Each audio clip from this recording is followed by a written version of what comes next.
Klockan är typ 8:45 och nu är det dags att springa då.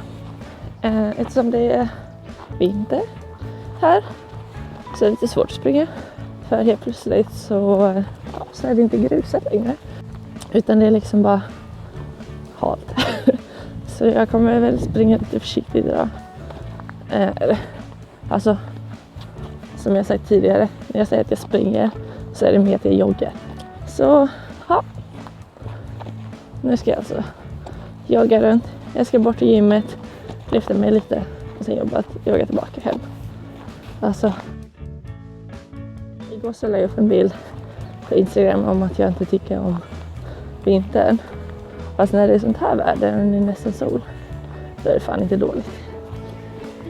Men jag vill ha lite mer snö så. Alltså man blir aldrig nöjd. Ja, hejdå. Oj, jättehalt här.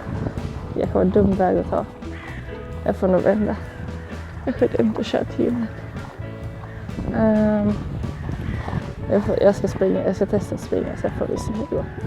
Om jag dör, då har inte ni sett det här ändå förresten. Idag var jag inte motiverad. Alltså ens lite.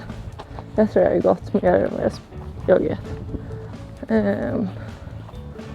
Men det var roligt det med. Ganska fint ändå.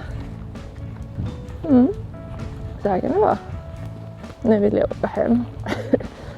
Så jag ska snart ta mig hemåt. Jag ska bara runt. Bort till en korsning och så runt och så tillbaka.